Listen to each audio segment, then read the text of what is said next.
Amém, gente. Talvez você tenha prestado atenção na chamada para a mensagem, cujo título de hoje é O Ultimato.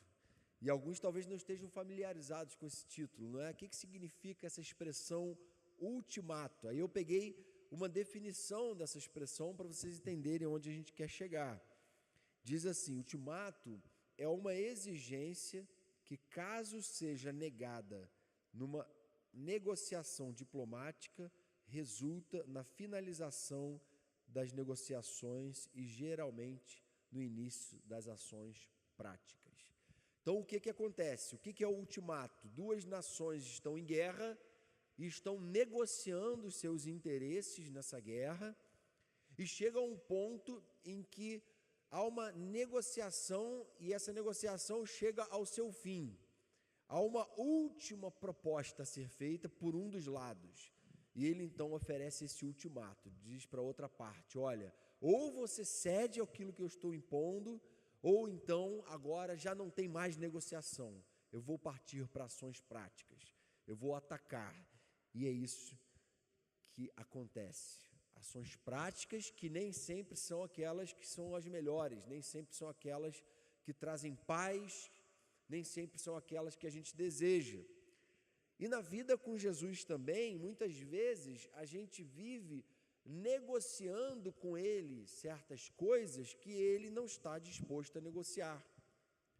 E a gente vai agindo mal muitas vezes, vai acolhendo certos comportamentos, certos pensamentos, certos valores, certas culturas como coisa normal. E o Senhor age com misericórdia, com graça, perdoa 7 vezes, perdoa 70 vezes 7. Mas chega um momento em que o Senhor nos dá um ultimato também, em que Ele encosta a gente na parede e fala: olha, o negócio é o seguinte, não dá mais para brincar de ser crente, não dá mais para fingir que é cristão, não dá mais para viver uma fé que lá na sexta-feira, você está firmão, louvando a Deus, ouvindo a palavra, mas de segunda a quinta você é outra pessoa, sábado à noite, me esquece, eu sou outra pessoa. E o Senhor então, chega ao momento que Ele nos conduz a esse momento de decisão. E a história que a gente vai ler no texto de Mateus capítulo 19 é exatamente a história de um jovem que teve esse encontro com Jesus e Jesus conduziu a conversa com ele a um ultimato. Conduziu a conversa com ele a um momento em que era tudo ou nada, em que ele tinha que tomar uma decisão, em que ele teria que sair de cima do muro.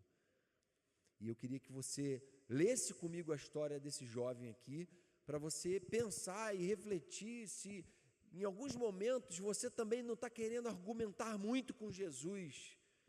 Em algum momento você pode também estar querendo, quem sabe, mostrar para Ele que você já é bom, de que você não tem muito o que mudar, de que você não tem coisas ainda a serem varridas do teu coração e da tua vida. Porque esse jovem aqui, ele pensava assim, ele achava que ele não tinha mais nada para ser varrido da vida e do coração dele, até que Jesus dá um ultimato para ele. Diz assim, Mateus 19, verso 16. Alguém se aproximou de Jesus e lhe perguntou: mestre, que farei de bom para ter a vida eterna? Respondeu Jesus: por que você me pergunta sobre o que é bom? Há somente um que é bom. Se você quer entrar na vida, obedeça aos mandamentos. Quais? Perguntou ele. Jesus respondeu: não matarás, não adulterarás, não furtarás, não darás falso testemunho, honra teu pai e tua mãe e amarás o teu próximo como a ti mesmo. Disse-lhe o jovem: a tudo isso eu tenho obedecido. O que me falta ainda? Jesus respondeu: se você quer ser perfeito, vá, venda os seus bens e dê o dinheiro aos pobres, e você terá um tesouro nos céus. Depois venha e siga-me. Ouvindo isso, o jovem afastou-se triste, porque tinha muitas riquezas. Então Jesus disse aos discípulos: digo-lhes a verdade, dificilmente um rico entrará no reino dos céus. E lhes digo ainda, é mais fácil passar um camelo pelo fundo de uma agulha do que um rico entrar no reino de Deus. Ao ouvirem isso, os discípulos ficaram perplexos e perguntaram: neste caso, quem pode ser salvo? Jesus olhou para eles e respondeu: para o homem é impossível, mas para Deus todas as coisas são possíveis. O que acontece? Às vezes a gente começa a caminhada com Deus, com Jesus, e a gente logo que entra na igreja, ou toma uma decisão de levar o evangelho a sério, de se batizar, quem cresceu na igreja, de fazer a pública profissão de fé, você vê que um monte de coisas te é proposta naquele momento. Tem uma lista com coisas, com censuras, não é? A partir de agora você não pode mais beber, não pode fumar, não pode fornicar, não pode isso, não pode aquilo, não é? Coisas que você não pode mais postar fotos sensuais no Instagram, não pode mais... Enfim, uma lista de coisas que são regras morais que a gente recebe. E é claro que a gente, uma vez que a gente quer mostrar que esse testemunho é verdadeiro, é legítimo, que a gente teve de fato um encontro com Jesus, com Deus, que o Espírito Santo está no nosso coração, imediatamente a gente abandona essas coisas e começa uma luta para mudar o nosso comportamento daquelas coisas que são escandalosas, que são evidências de que eu estou longe de Deus. E aí eu não posso mais viver assim, estou com Jesus. Aí depois de um tempo de caminhada, o que acontece? Aquelas coisas que são mais sutis, mais escondidas, que ninguém percebe, que não causam espanto nem escândalo em ninguém, e muitas vezes, que são as mesmas coisas a que eu estou mais apegado, vão ficando, sem que ninguém perceba. Porque elas estão lá no fundo, porque eu consigo esconder ela das pessoas. Eu consigo guardar certos pecados. Eu consigo fingir que eu sou perfeito. Mas tem coisas que estão lá dentro que precisam de mudança radical e verdadeira. Coisas que não tem ninguém vendo, mas Jesus está vendo. E foi o que aconteceu com aquele jovem. Tinha coisas que ele guardava, no caso dele, as suas riquezas haviam se tornado um ídolo, haviam se tornado uma espécie de apoio, de segurança, de confiança. Então a confiança, a segurança dele não estavam em Deus, nem na palavra de Deus, estavam na sua riqueza. E Jesus discerne isso, e Jesus confronta aquele jovem. Agora, tudo bem, a gente abandona algumas coisas, outras vão ficando, então o que a gente tem que falar diante disso? Não, deixa quieto aí, isso aí tem coisas que vai demorar talvez 30 anos para sair da sua vida. Não é assim que a gente tem que pensar. Independente do tempo que venham a ficar, o desejo do nosso coração tem que ser por crescimento todo dia. Não é assim, eu já sei que certas coisas são mais difíceis, estão entranhadas lá dentro da minha alma. Essas coisas eu vou empurrando com a barriga, não é? Não é assim que a palavra fala. Paulo fala assim, em Romanos 12, vocês conhecem o texto, né? Não se amoldem ao padrão desse mundo, não se conformem, mas sejam transformados pela renovação da mente de vocês, para vocês experimentarem qual é a boa e perfeita e agradável vontade de Deus. Busquem transformação em mente renovada, não fiquem conformados com aquilo que estava escravizando vocês no passado.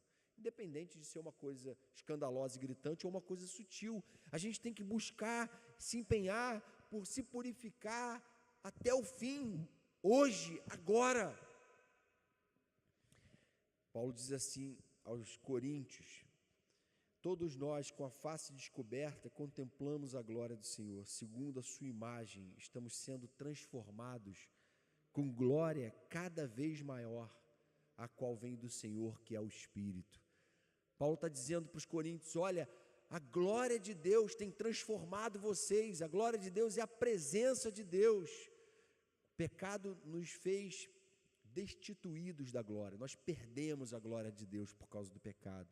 E diz Paulo que o Espírito Santo está nos devolvendo essa glória, essa presença viva de Deus em nós. E o que ele está dizendo é que essa glória tem que brilhar em nós de forma cada vez maior. Não, eu tenho um pouco da glória de Deus, mas mas eu estou acomodado com isso. Não, tem que haver um progresso, e essa ideia de progresso está na Bíblia do início ao fim. Mas será que a gente pode dizer que a gente está progredindo, que a gente já deu conta daquela lista que deram para a gente quando a gente se converteu, e que agora a gente está tentando arrancar o que está mais enraizado, que a gente está perseguindo santidade até o fim, que a gente está lutando por viver uma vida que agrada a Deus? E aí, gente, o caso desse jovem tem muito a nos ensinar, e há dois grupos basicamente aqui.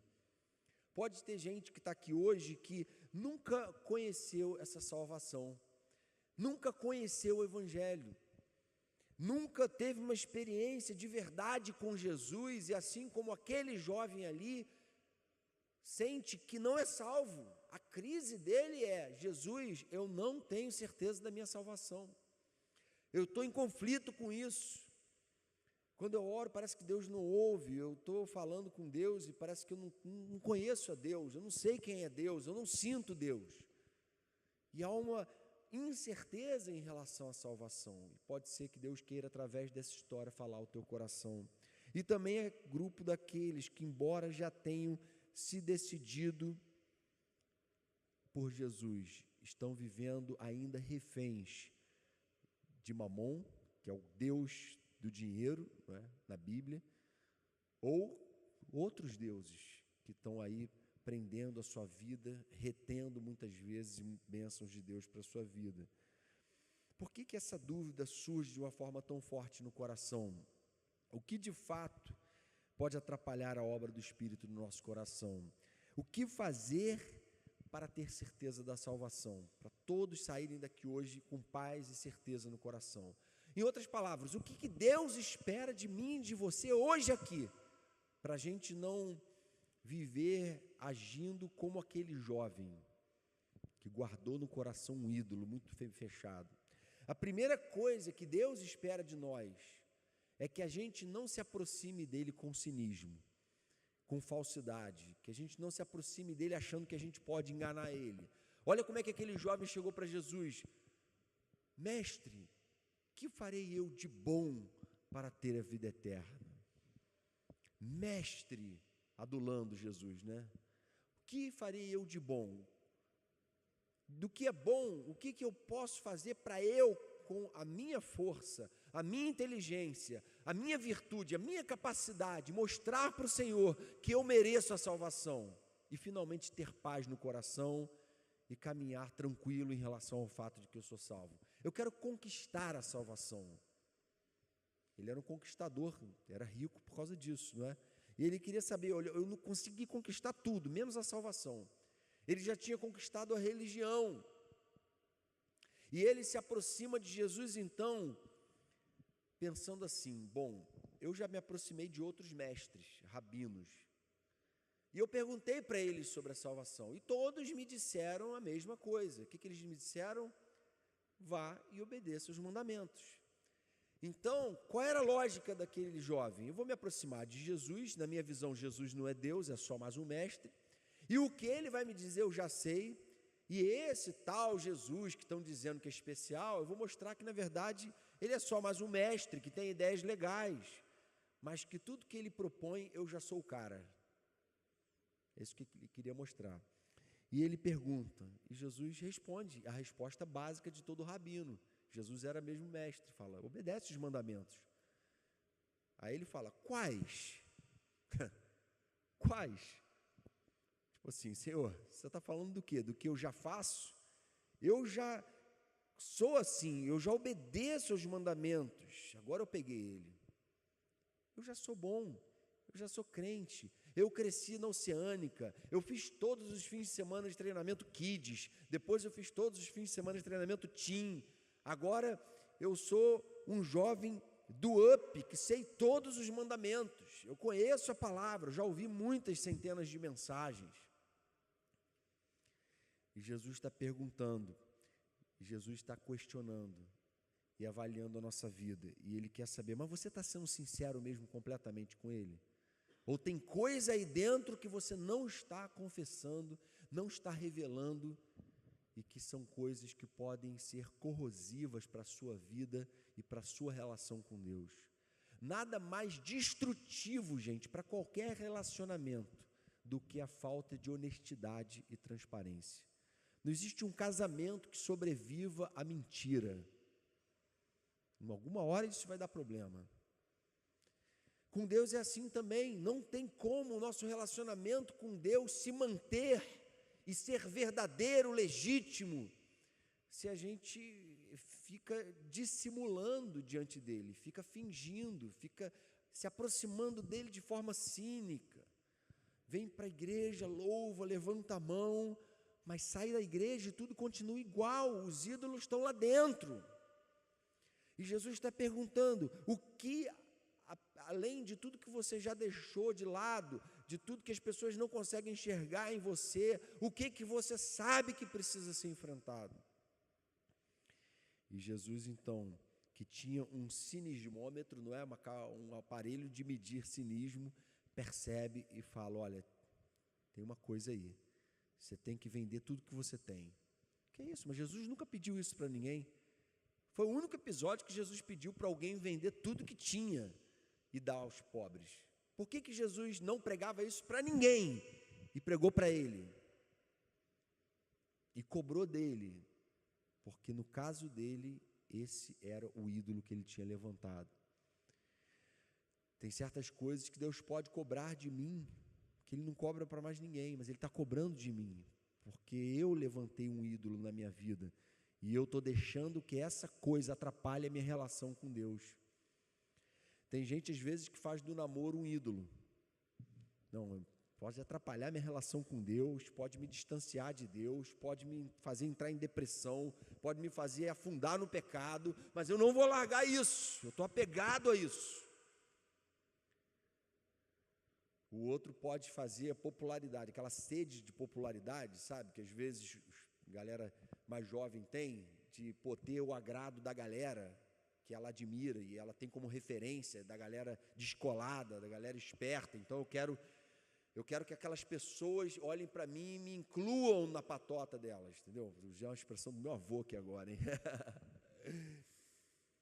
E aí, cara, essa popularidade se tornou um ídolo, porque você está disposto a agir como não crente, como não cristão em certas situações, só para aquelas pessoas que você elegeu como referência te elogiarem e te incluírem. Eu já fiz muito isso.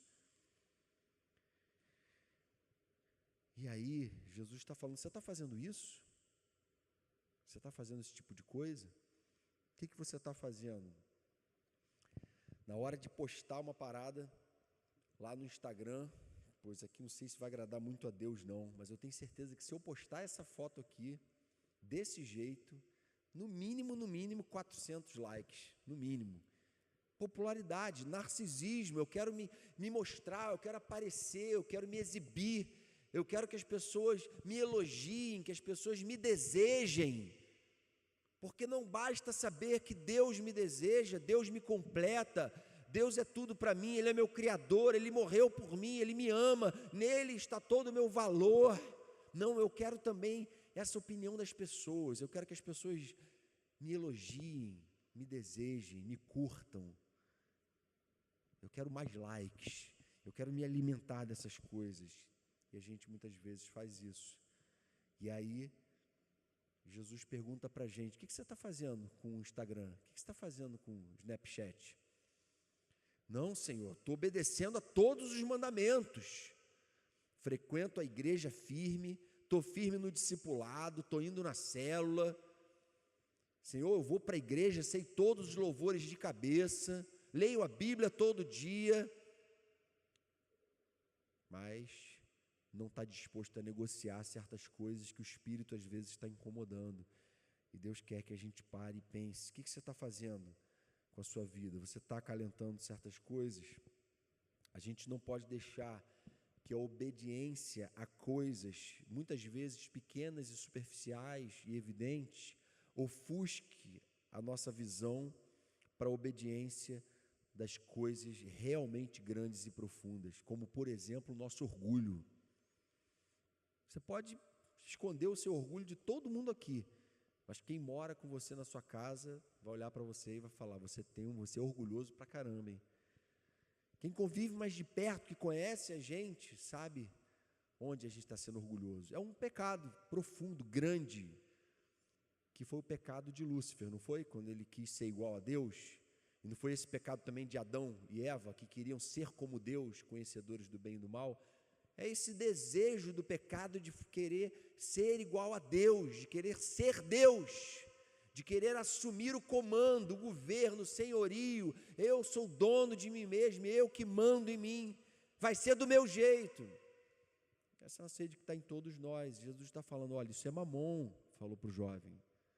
Você está idolatrando a riqueza. O que se tornou mais importante do que eu na sua vida?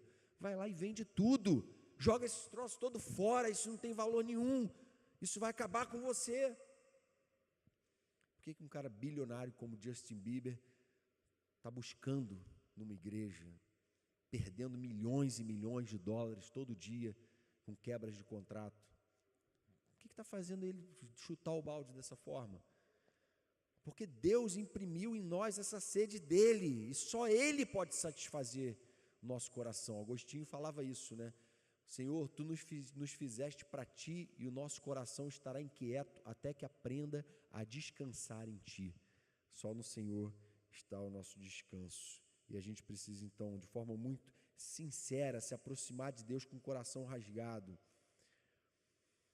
quebrantado, e falar, Senhor, eu quero que o Senhor mude a minha vida, eu quero que o Senhor transforme as coisas mais profundas, que eu sei que te entristecem no meu coração, que eu sei que contaminam a minha alma, que eu sei que me impedem de ser um servo melhor, de estar preparado para abençoar mais vidas. E a gente precisa se colocar de forma transparente diante de Deus. Deus não espera da gente perfeição, gente. Ele espera de nós transparência. A palavra diz que Deus conhece a nossa estrutura e sabe que somos pó. O que 1 João fala? Se nós dissermos que não temos cometido pecado, a nós mesmos nos enganamos e a verdade de Deus não está em nós. Mas se confessarmos os nossos pecados, Ele é fiel e justo para nos purificar de toda injustiça e nos perdoar os pecados. Amém? Então Deus espera de nós sinceridade, transparência, que a gente acabe com essa postura cínica. Segundo lugar, é a atitude que a gente tem nessa construção de uma convicção de salvação. Busque sempre obediência total do Evangelho. Na verdade, uma continuação desse abandono do cinismo. O cinismo faz a gente se conformar com uma obediência parcial. E aí o jovem estava sendo confrontado a obedecer totalmente o Evangelho. Ele diz assim, a tudo isso tenho obedecido. O que me falta ainda, Senhor? Não me falta mais nada. Olhando assim friamente o texto, talvez a gente pense assim, cara, esse cara era um cara de pau mesmo, né? Mas, gente, esse cara aqui, muitas vezes somos nós. Nós somos esse cara de pau, que está conformado, tranquilo, não tem mais o que mudar, já parei de fumar, de beber, de fazer acontecer, já não estou mais fazendo nada escandaloso, agora está tudo bem. Não está tudo bem. Um cristão que diz que já chegou lá, ele não entendeu nada. O Senhor nos desafia a buscar a fundo uma vida transformada, e a gente precisa buscar isso todo dia. A gente precisa perseguir essa transformação, amém? Terceiro lugar, pagar o preço que a mudança exige. Toda mudança exige um preço, toda transformação. Daquele jovem foi o preço financeiro mesmo.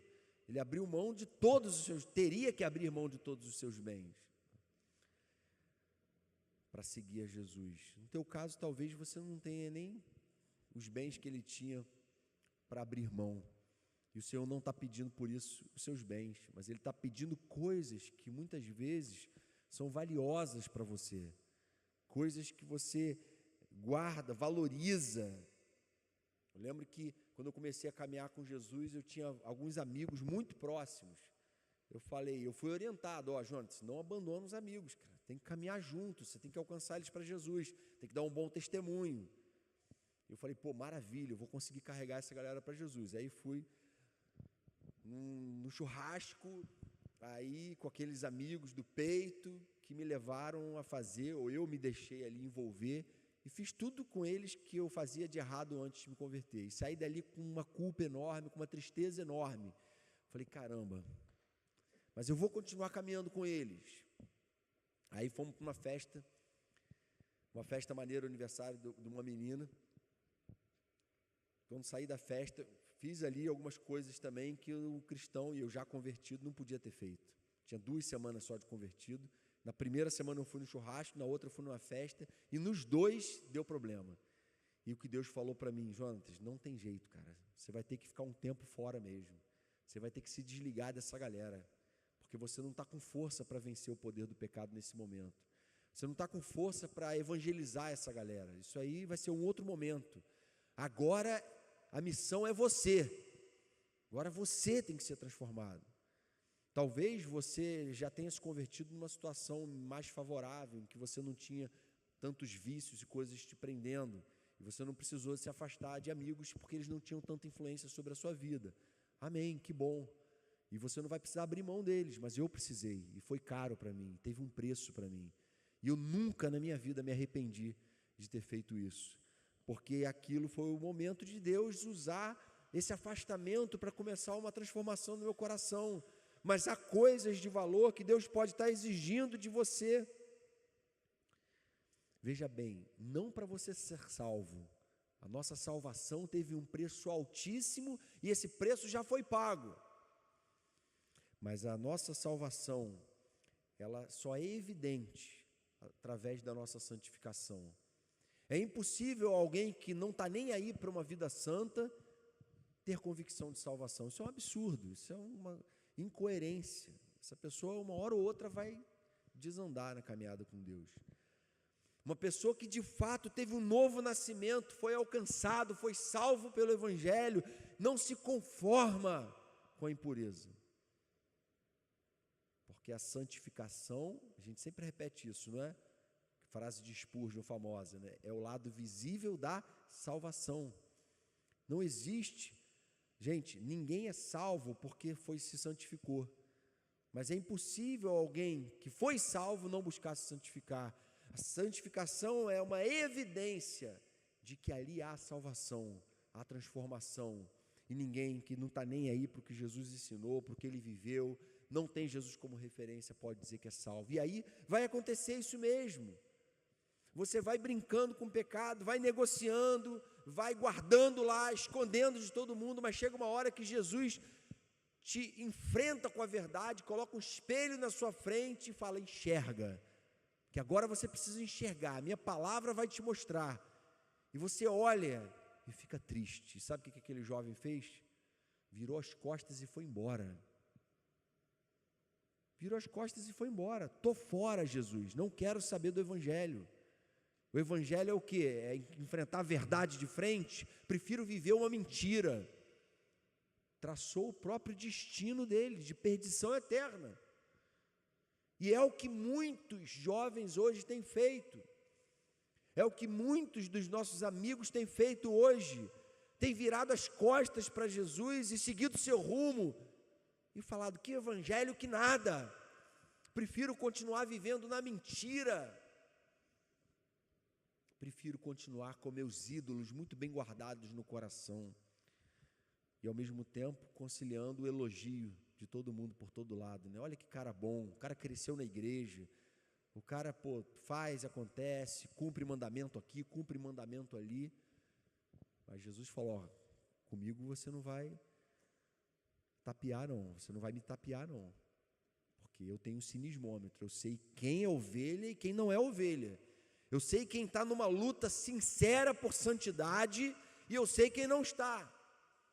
E eu vou um a um, dando ultimato. Ó, você tem que largar isso daí.